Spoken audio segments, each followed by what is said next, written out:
Այս տարիների ընթացքում հենց ընդդիմությունը նեղն է ընկնում, փորձում է սադրանքներ հրահրել, դրանով ինքնապաշտպանվել, վերջում թողնել եւ հեռանալ կամ լավագույն դեպքում թաքնվել իրենց խմբակցության կանանց թիկունքում, ինչպես անում է փոքրիկ Քոչարյանը, իդեպ այսօր եւս Լևոն Քոչարյանը այդ թեժ պահերին թաքնվեց իրենց կանանցից մեկի թիկունքում։ Սա կարծում եմ շատ կարևոր արձանագրում է, որտեղ թե վերջինս, թե իր հայրը միշտ փորձել են ուժեղ տղու կերպարի տակ հանդես գալ, մինչդեռ մի անգամ եւս առիթ ունեցել եմ ասելու, շաբաթը մի քանի անգամ մարզումների գնալը բնավ չի նշանակում լինել ուժեղ տղամարդ կամ սատկած այրուծի վրա նստելը։ Այնպես որ, հարգելի քաղաքացիներ, ուզում եմ սա մեկ անգամ եւս ֆիքսենք։ Արդեն մի քանի օր է ազգային ժողովում մենք արտահերթ նիստեր ենք գումարել, շարունակում ենք մեր աշխատանքները, տարատեսակ թեմաների քննարկումներ ենք իրականացնում, երեկվանից էլ տիկին գլխավոր դատախազը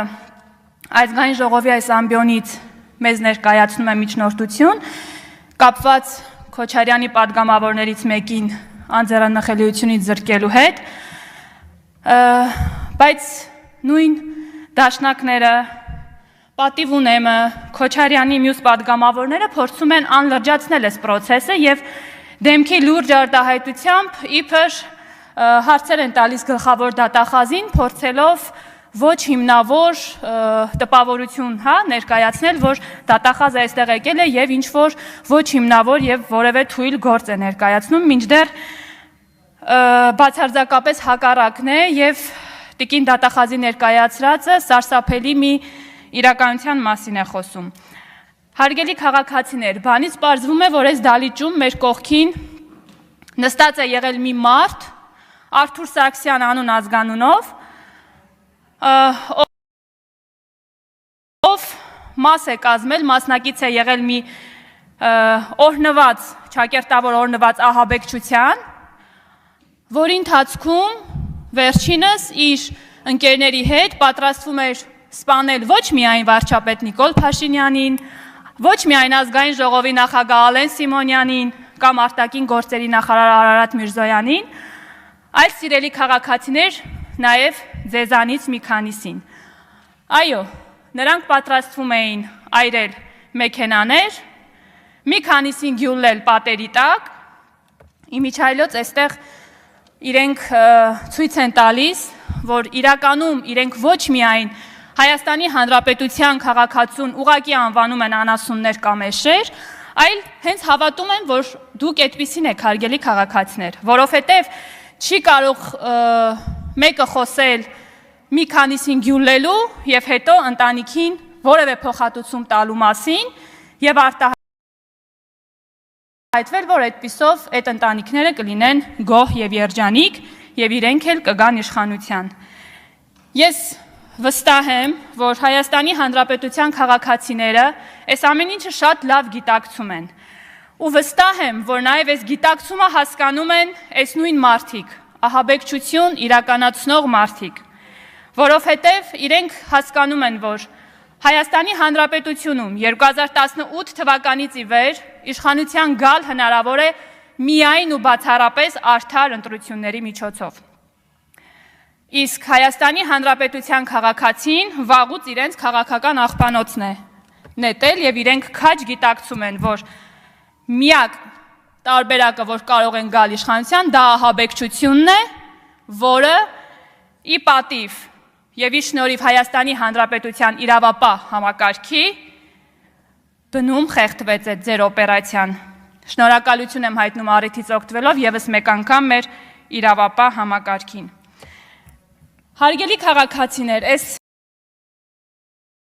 սրբապիղծ ահաբեկչական ծրագիրը ղեկավարում էր Տավուշից Երևան գալու ճանապարհին գառնուկներ գրկող, երեխաներին համբուրող եւ Աստծո անունից հանդես եկող, բայց միևնույն ժամանակ սատանայի հետ գործարք կնքած Վազգեն Գալստանյանը։ Սրանք խոսում են եկեղեցու անունից, խոսում են, որ այսօր քաղաքացիական պայմանագիր կուսակցությունը, խմբակցությունը, իշխանությունը դուրս է եկել հայոց եկեղեցու դեմ։ Այսօրվա իշխանությունը, հարգելի քաղաքացիներ, փորձ է անում եւ ամեն ինչ անելու է, որպիսի Սուրբ եկեղեցին ահաբեկիչների ворջ սարքած անձանցից ազատի եւ իրականում վերադարձնի այն մարդկանց, ովքեր կրում են հոգևոր արժեքներ։ Բանից պարզվում է մեր հայոց եկեղեցու պատերի ներսում այսքան ժամանակ ահաբեկիչներ են բուծվել ընդամենը եւ սրբապղծություններ տեղի ունեցել։ Մեկն էլ Շիրակի մարզում կար եկեղեցականի սքեմով ու անընդհատ խոսում էր ռազմական հեղաշրջումից, բայց հենց փաստերի հայտ եկան եւ որոշեցին, որ իր հետևից են գնալու իրավապահ համակարգը, գնաց եւ թաքնվեց վեհարանում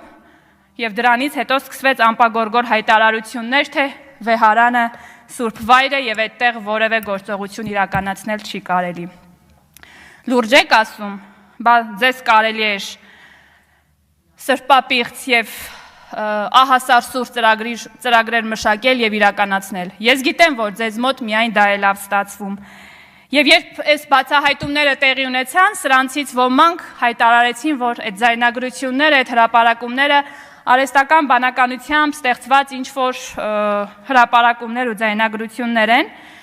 բայց ես ուզում եմ ձեզ շնորհավորել, դուք այս հարցում անգամ արհեստական բանականությանն եք կարողանում հաղթել եւ անգերազանցելի եք։ Ես ապշած էի մի բանի վրա, որ այս օրերի ընթացքում սրանցից որևէ մեկը չեկավ եւ այս ամբիոնից որևէ դատապարտող նախադասություն մի միտք չհնչեցրեց բացահայտված ահաբեկչական ծրագրի մասին, բայց հետո էլ ինքս ինձ հարց եմ տալիս, ինչպես կարող էին գալ եւ դատապարտել այս ահաբեկչությունը, սպասվելիք ահաբեկչությունը այն մարդիկ, որոնց քաղաքական հայրերը հոկտեմբերի 27 եւ մարտի 1 կազմակերպած մարդիկ են, ինչպես կարող էին։ Այսօր էլ Արթուր Սարգսյանն եկավ այս ամբիոնից հայ տղամարդու կերպարից խոսեց, ներկայացրեց, որ ինքը իսկական հայ տղամարդ է եւ վերջում էլ ասեց ինձ հարցերին չեմ պատասխանում, որպեսզի երեխաներիս եւ կնոջս հետ գնամ եկեղեցի։ Լավ, դուք ամոթ, մի գրամ ամոթ ինչ է չունեք, ու դուք դեռ համարձակվում եք եկեղեցու կողքով անգամ անցնել, կամ երբ խոսում եք ձեր անչափահաս երեխաների, 4 երեխաների մասին, ես իրականում ուզում եմ, որ Աստված բոլորիս երեխաներին առողջություն տա, բայց ուզում եմ մի բան հարցնել ձեզ, հա, վստահ եմ կլսեք։ Որ դուք պլանավորում էիք, դուք եւ ձեր ընկերները պլանավորում էիք